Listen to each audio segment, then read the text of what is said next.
Mais les ténèbres ne le lâchaient pas. Il avait l'impression que les ténèbres voulaient le ramener dans l'abîme où il venait de voir Staline et les âmes en peine. Les voix continuaient à murmurer, « Tu es comme eux. Tu as vécu une vie de péché et de mensonge. Qu'as-tu fait de bien? Tes mains ne sont tachées que de toi-même. » Ces mots le transpercèrent comme des couteaux, et soudain, devant ses yeux, des images de sa vie défilèrent. Il s'est vu jeune homme, refusant les demandes d'aide de ses collègues.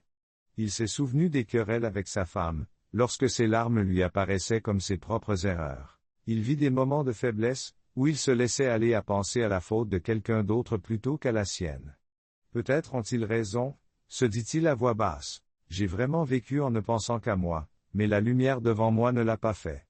Elle continuait à brûler comme un petit phare dans l'océan des ténèbres. Alexandre la regarda, et quelque part à l'intérieur, une réponse commença à émerger. Une réponse. Oui, je me suis trompé, pensa-t-il.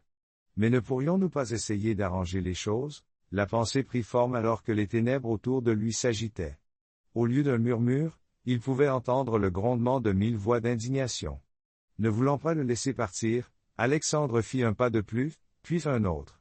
Il n'écoute plus les voix. Il ne leur prête plus attention. Tout son être se concentrait pour atteindre cette lumière, et elle était là. Elle s'approchait. La lumière était si vive qu'Alexandre ferma les yeux lorsqu'il osa regarder à nouveau. Devant lui se tenait une silhouette dont l'éclat était indescriptible. C'était un homme, mais aussi quelque chose de plus. Son regard était plein de compassion, et ses mains rayonnaient de force. « Tu l'es » souffla Alexandre. Sentant le frisson dans sa poitrine, Alexandre répondit doucement à l'homme. « Tu me connaissais, mais tu ne m'as pas vu. Tu m'as entendu, mais tu ne m'as pas écouté.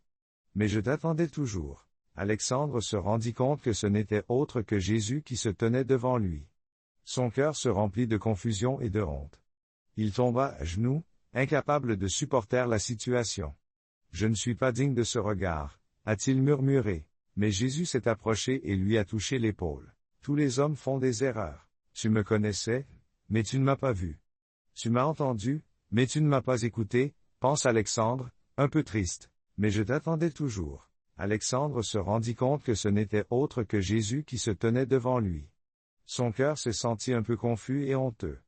Il tomba à genoux, accablé. « Je ne suis pas digne de ce regard, » a-t-il murmuré. Mais Jésus s'est approché et lui a touché l'épaule. « Tous les hommes font des erreurs, » a-t-il dit, mais ce n'est pas ce que tu étais qui compte. Ce qui compte, c'est ce que tu choisis d'être. Ce que tu décides de devenir, je suis là pour te le donner. Tu es prêt à recevoir ces paroles. Jésus a transpercé son cœur comme une lumière dans les ténèbres. Alexandre a senti que quelque chose changeait en lui. Son passé ne lui apparaissait plus comme un fardeau insurmontable. Au contraire, il ressent une étrange légèreté, comme si le poids qu'il avait porté toute sa vie commençait à s'alléger. Oui, il expire, retenant difficilement ses larmes. Jésus sourit, et la lumière autour d'eux devint encore plus brillante, mais non plus aveuglante, mais chaude. Presque enveloppante. « Suivez-moi, » dit-il, et la lumière s'élargit, révélant à Alexandre quelque chose de nouveau, d'inconnu. La lumière venant de Jésus devenait de plus en plus brillante, mais elle n'était pas.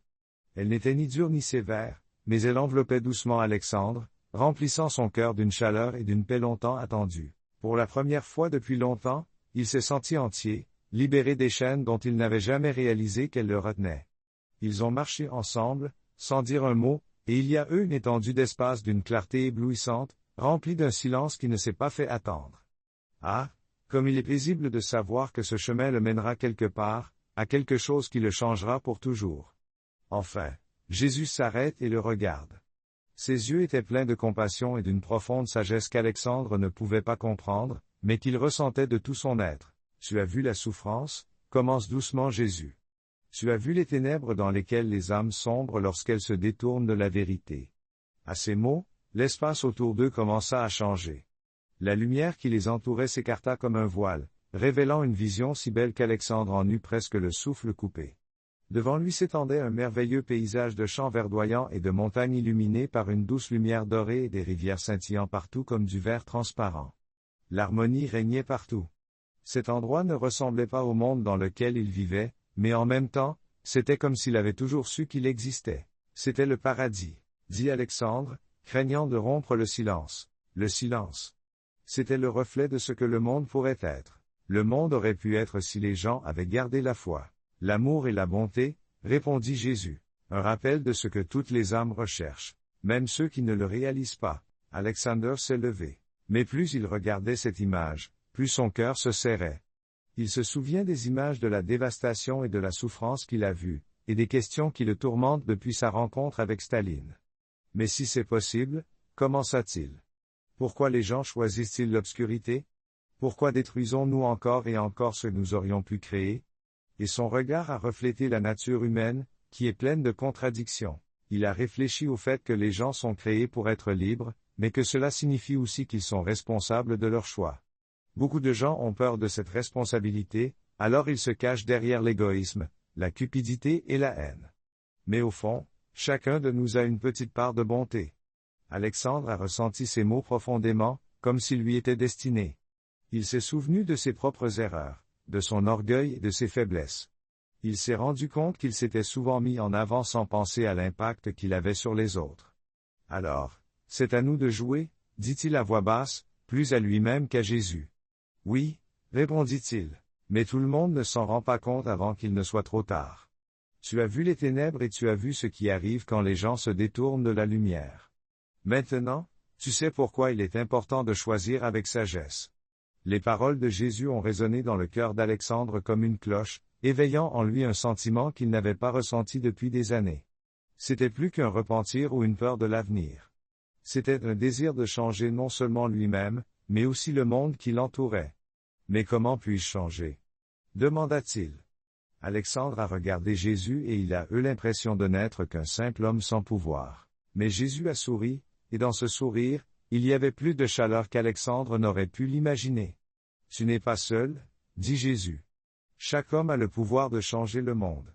Parfois, il suffit d'un mot ou d'un acte pour allumer une lumière dans le cœur d'une autre personne. L'essentiel est de commencer par soi-même. En regardant Jésus, j'ai ressenti un sentiment de simplicité et de doute. Jésus a souri chaleureusement, et dans ce sourire, il y avait plus de chaleur qu'Alexander n'aurait pu l'imaginer. Tu n'es pas seul, a-t-il dit d'une voix douce. Chaque homme a le pouvoir de changer le monde. Parfois, il suffit d'un mot, d'un acte, pour allumer une lumière dans le cœur d'une autre personne. Le plus important est de commencer par soi-même. Alexandre resta silencieux, absorbant chaque mot. Le ciel s'éclaircit et il comprend qu'il doit faire ce voyage. Cette lumière qui s'ouvrait à lui n'était pas seulement une vision, mais une chance de changer non seulement sa vie, mais quelque chose de plus. Jésus recula d'un pas et la lumière autour de lui recommença à remplir l'espace. Alexandre se rendit compte que son voyage n'était pas terminé. La lumière enveloppa Alexandre, devenant plus brillante et plus chaude. Au lieu de s'éteindre, elle semblait le guider vers l'avant, comme si l'air qui l'entourait avait changé. L'obscurité fut remplacée par la légèreté, et Alexandre ressentit un sentiment de puissance profonde. Il savait que son voyage ne faisait que commencer.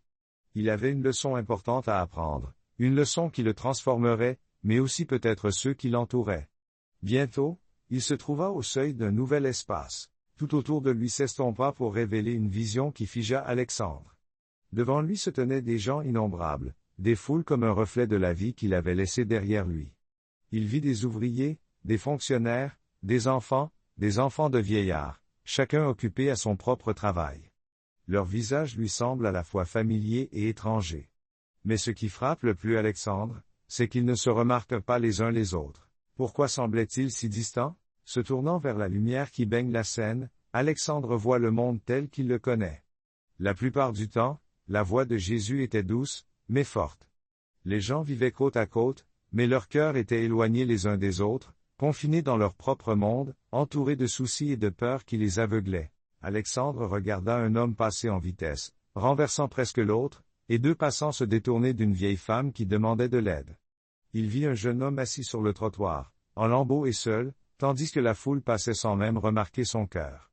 Le cœur d'Alexandre se serre à ce moment-là. Il réalisa à quel point il avait été aveugle, à quel point il l'avait toujours été. Jésus répondit, mais les gens avaient progressivement commencé à oublier ce que signifie être un. Ils ont cessé de voir la lumière les uns dans les autres parce qu'ils ont laissé les ténèbres s'emparer de leur cœur. L'égoïsme, l'orgueil, la peur, tout cela les déchire. Alexandre a ressenti les paroles de Jésus une fois de plus, au plus profond de son âme. Il se souvint de sa propre vie, du nombre de fois où il n'avait pensé qu'à ses propres problèmes sans remarquer ceux qui avaient besoin d'aide. Il s'est souvenu qu'il avait un jour refusé de remplacer un collègue qui lui demandait de partir plus tôt pour aller voir un malade. Alexander pensait que c'était sans importance à l'époque, mais il se rend compte aujourd'hui à quel point ces petites choses auraient pu être importantes. Il a demandé, « Est-il possible d'y remédier? Tout homme peut faire le premier pas, » a répondu Jésus. Une bonne action, une parole, pour planter une graine de lumière.